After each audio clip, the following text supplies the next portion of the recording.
Poštovani gledalci, dobrodošli u Granice Istoka. Ja sam Harun Karčić. U ovom izdanju emisije analiziramo strateške odnose Rusije i Turske. Rusko-turski odnosi sve su čvršći i napredniji. Dvije države imaju duboko razumijevanje u pogledu vojne, energetske i trgovinske saradnje. Najviši turski vojni i politički zvaničnici redovno se sastaju sa svojim ruskim kolegama o pitanju Sirije, ponekad čak i sedmično. Ruski predsjednik Vladimir Putin i njegov turski kolega Recep Tayyip Erdogan sastali su se najmanje 13 puta u protekle 2 godine. Ipak, turski zvaničnici insistiraju da njihovi odnosi sa Moskvom nisu alternativa Zapadu. Kako tumačiti intenzivne diplomatske i vojne kontakte dviju država, analiziramo u nastavku naše emisije. Ali prije toga, pogledajmo prilog o najnovijim dešavanjima između Rusije i Turske.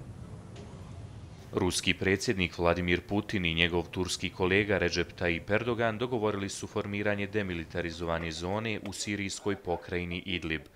Biće uspostavljen 15. oktobra između snaga Bašara al-Asada i pobunjenika, široka između 15 i 20 km, a kontrolisat će je ruske i turske snage.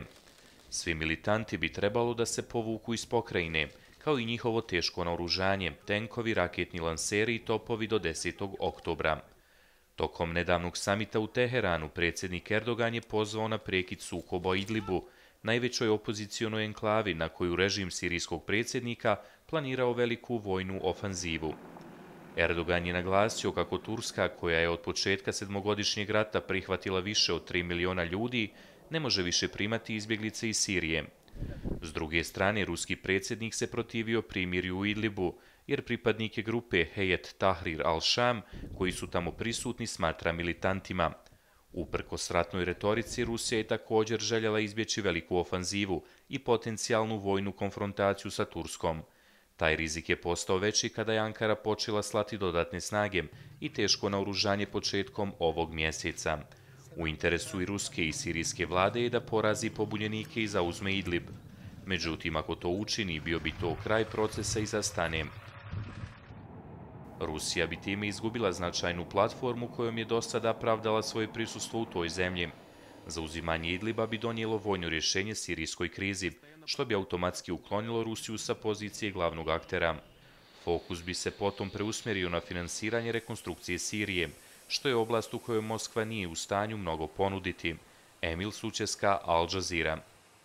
U Ankari pozdravljam političkog analitičara iz Ruskog vijeća za međunarodne odnose, Timura Ahmetova. Mr. Ahmetov, hello and welcome to Al Jazeera Balkans. Now, in 2015, when Russia launched its military operation in Syria, the then US President Barack Obama predicted Moscow would get stuck in a quagmire. 3 years on, Russia appears to have proved the doomsayers wrong. Is this mission accomplished so far as Moscow is concerned? I think we should remember that the philosophy behind the Russian decision to enter militarily into the war on the side of the Syrian government was desire of Russia to show the world that the policy of the regime change is destructive and doesn't work. And on multiple occasions, Russian diplomats emphasized that the cases of Iraq and Libya evidently show that the regime change doesn't work and it leads only to destruction and more chaos. And in this case, I think the Russian mission, so-called mission, will be accomplished when Syrian people vote for their new constitution and the transition of power will take place peacefully and under the international supervision. Right. Russia has invested heavily in Syria, both militarily, economically, and diplomatically. What will Moscow ask Damascus for in return, and how will Russia translate military victories into long-lasting influence in the Middle East? I don't think it's a very acceptable language to talk about whether Russia wants something from Damascus, but I think it's a matter of bilateral relations, whether the Syrian government sees it acceptable or beneficial for the Syrian people to host, for example, Syrian military, Russian military on the Syrian soil. And in this framework, we can see that I think Russia wants to secure its use of naval military facilities in Latakia. And more than that, I think the Russian officials, they want to secure their assets diplomatically and economically. I think the Russian decision makers view Syria as a strong and indispensable part of the Levantine region. And the more Russia invests in Syrian economy, the more it has access to the whole region of the Middle East. And I think in this case, in this scenario, Russia will use it as a springboard for further investments in the region. Mm-hmm. Now, in your view, to what extent is Russia able to finance the reconstruction of Syria, or will it have to rely on EU and US funds for that? I think for sure that Russia, even now, Russian officials say that they will for sure will rely on the international help. And that's why we see the talks between the European officials and Turkey and Russia. And it also indicates that the very crucial, important player as Iran will not be so much effective in this case. And more than that, Russia will rely on Turkey in the first case, because we see that Turkey has a very long border with Syria, and before the civil war, Turkey enjoyed a very good developed trade with the Syrian people. And I think this will determine the Russian-Turkish relations in the next decades, because I think the main road for reconstruction, for economic development of Syria will be Turkey. And of course, this will be the intrinsic part of the Russian reconstruction diplomacy in the next years. Now, in your view, is that trilateral partnership consisting of Ankara, Moscow, and Tehran, and considered by many in the West as being detrimental to the interests of the West in the Middle East, displaying signs of failure on burning international issues such as Syria? And precisely, I refer to the Tehran summit recently. Yeah, we should remember that the Astana process began as a purely militarily mechanism of deciding how to de-escalate violence on the ground. And we see that with the time, sides agreed to expand the mechanism of cooperation on some humanitarian issues. Of course, there are many conflicting interests between the parties. And it's not good and beneficial for all the Syrian people to put all pressure, all hopes on the Astana process.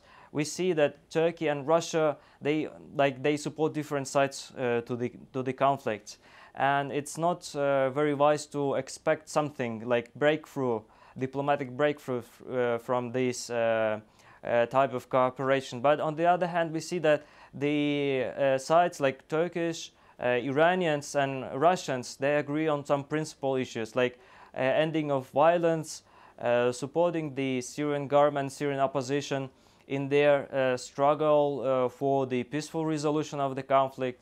And in this scenario, like Russians and Turks, despite the all difference that they have, they all agreed and interested in ending the violence as soon as possible.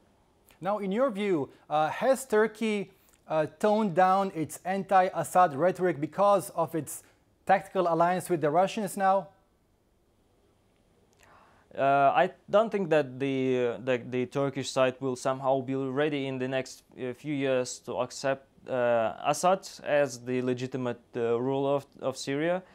But on the other hand, we have seen on multiple occasions some cases when Turkish officials acknowledged the fact of cooperation with the Syrian officials.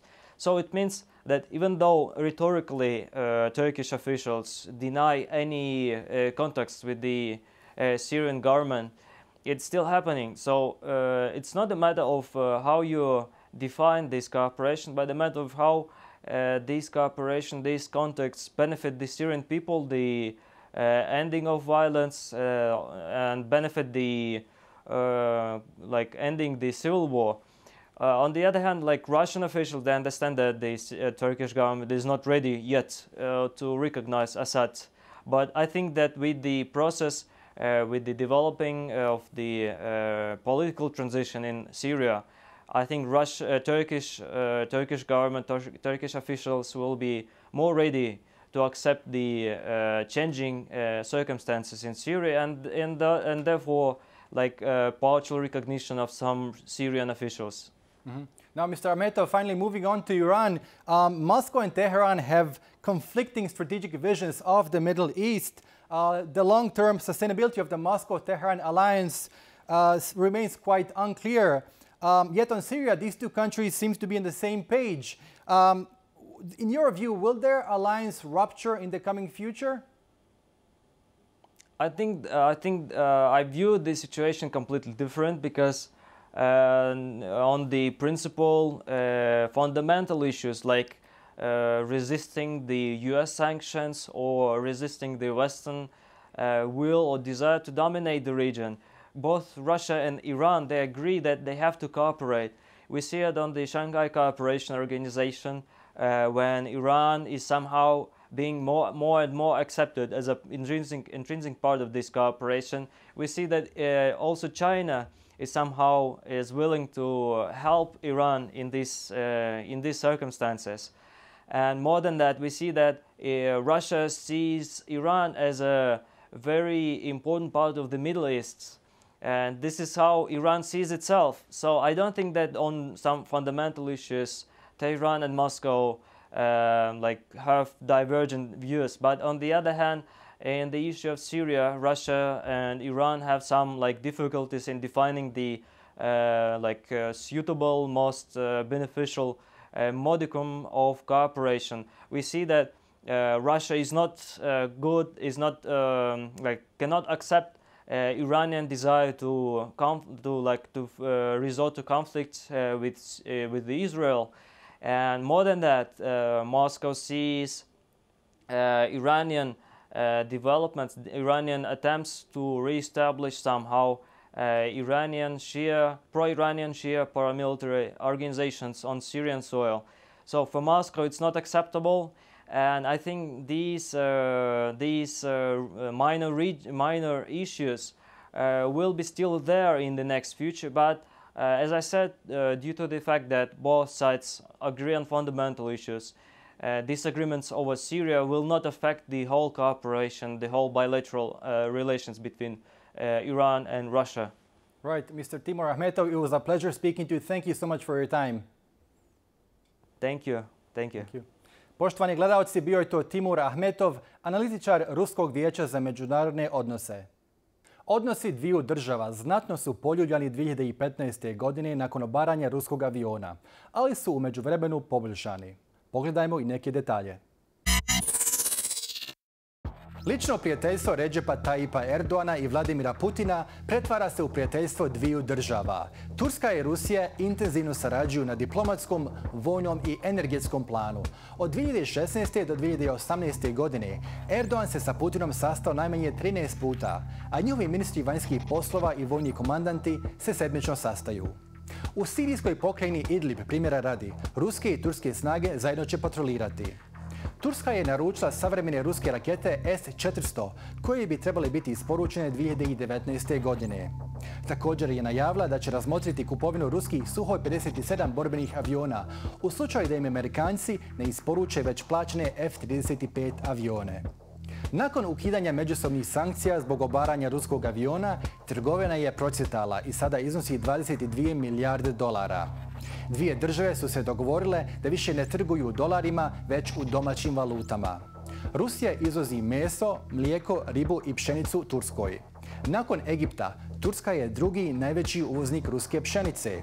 Zauzvrat, Turska izvozi voće i povrće Rusiji, dok veliki broj turskih građevinskih kompanija gradi objekte širom Rusije. Turska je za Ruse omiljena turistička destinacija. 2017. godine Turska je od turizma zaradila 26 milijardi dolara. Znatan dio je došao od 4,7 milijuna ruskih državljana koji su posjetili Tursku. Rusija gradi i prvu nuklearnu elektranu u Turskoj. Proizvodit će 35 milijardi kWh električne energije, što je dovoljno za 10% turskih potreba. Koštat će 20 milijardi dolara. Trenutno Turska iz Rusije uvozi 53% potrebnog plina, a samo prošle godine uvezla je 28,6 milijardi kubnih metara. Poređenja radi, Turska iz Irana uvozi 9,2 milijarde kubnih metara plina, a iz Azerbejdžana 6,5 milijardi. Tu je i Turski tok, projekt vrijedan više od 11 milijardi dolara koji predviđa gradnju plinovoda po dnu Crnog mora do evropskog dijela Turske, a potom od Turske prema granici sa Grčkom. Idemo sada do Moskve gdje se nalazi Kerim Has, stručnjak za rusko-turske odnose. Hello, Mr. Has. Hello and welcome to Al Jazeera Balkans. Now, Turkey's President Recep Tayyip Erdogan and Russia's President Vladimir Putin have unveiled an agreement to forestall a Syrian government offensive in the country's northwestern Idlib province. In your view, is this a temporary lull in the Syrian war, or do you see it as being a long-term solution? Well, I think the agreement, the deal is itself just a temporary and tactical pause in the conflict in Idlib, but rather being a strategic and long-term solution, a real solution for the conflict, for the confrontation in Idlib. And probably here, the Idlib operation of Russia-backed Syrian regime forces is just being postponed, but on the other hand, we cannot say that a totally cancellation is going to happen in the next period. And also related with this, probably the humanitarian crisis, not probably, but the humanitarian crisis and a refugee flow into Turkey are also postponed. We can say this. But on the other hand, both Ankara and Turkey are gaining some areas for maneuver for their politics in the region and in their domestic politics. For Ankara, it was important to make a deal with Moscow to gain some short-term tactical gains in domestic politics. But on the other hand, for Moscow, it was also important for not to disrupt its relations with Ankara, and also giving a chance, one more chance to Ankara for disarmament of the radical groups with a buffer zone, in a buffer zone which will be established around Idlib province and with a wide of 15 to 20 kilometers. Turkey recently labeled Hayat Tahrir al-Sham as a terrorist organization, but that same group helped Turkish forces when they entered Idlib a few months ago. Yeah, it is correct. Just Turkey recently recognized Hayat Tahrir al-Sham as a terrorist organization in late August. So actually, on one hand, the Russian bases are secure, will be much more secure. But on the other hand, almost all of the security risks from the Idlib agreement, Idlib deal, are taken by Turkish side. So Turkey, that's quite difficult task for Turkey, it is sure, and we can say that Turkey will face with two options, in my opinion, if Ankara could achieve its goal by creating a buffer zone in Idlib.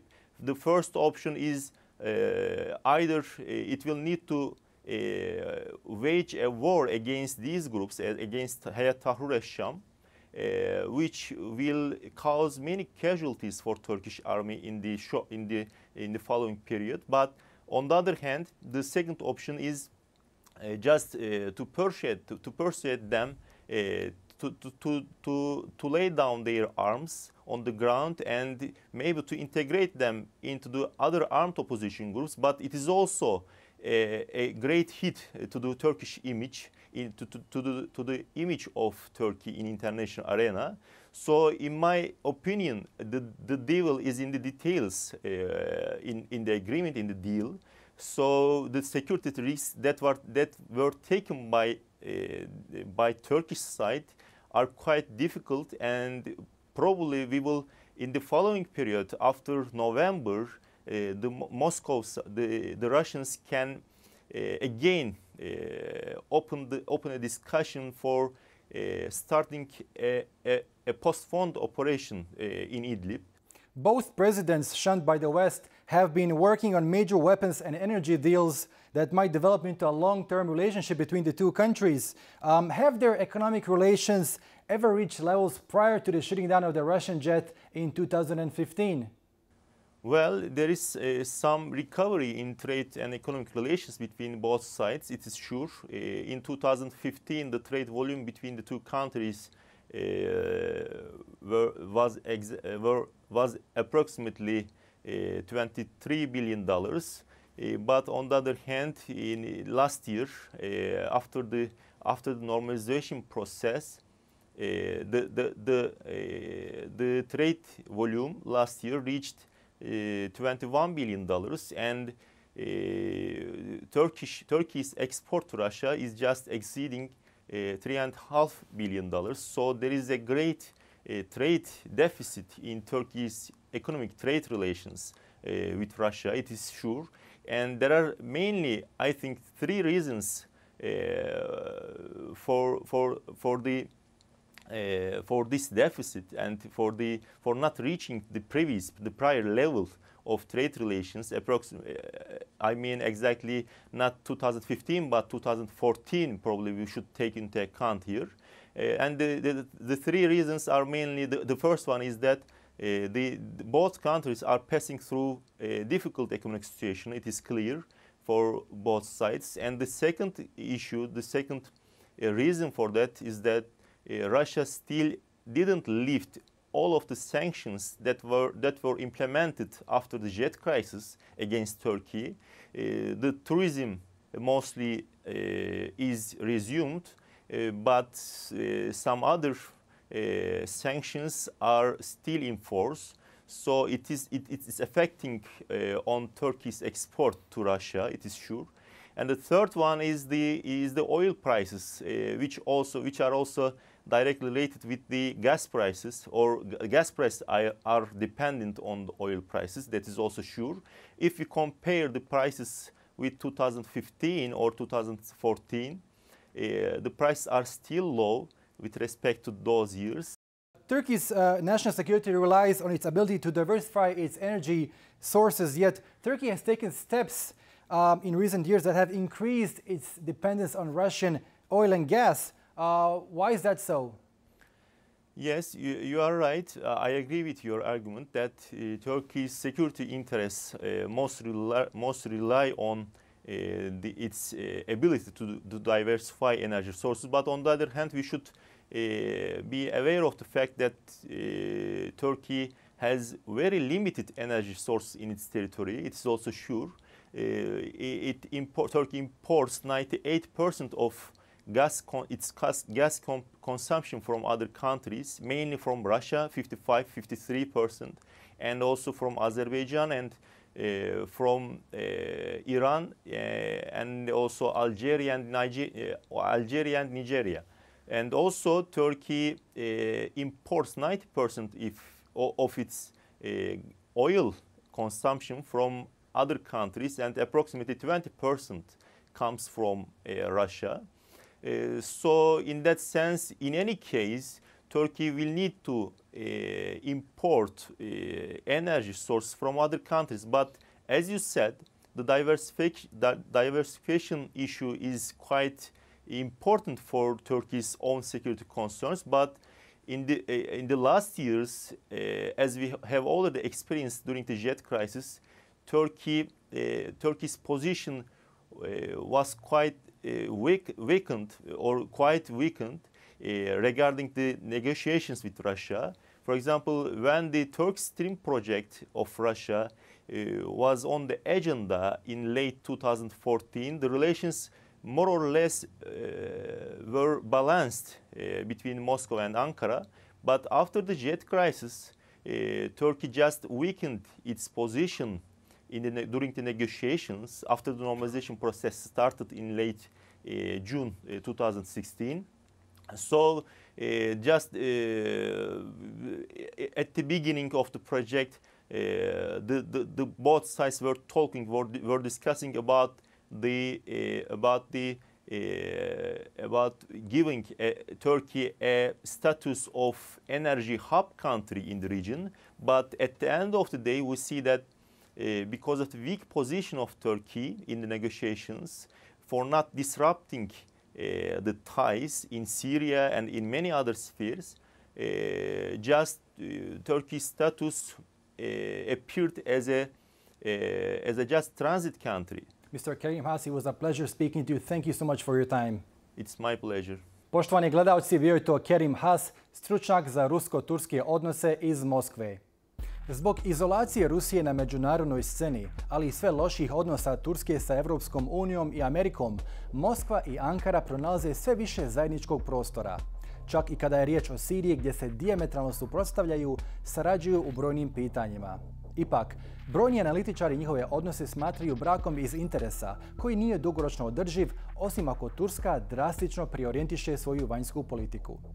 Bilo je to sve u ovom izdanju emisije Granice Istoka. Emisiju možete pogledati na našoj internetskoj stranici balkans.aljazeera.net. Hvala na pažnji.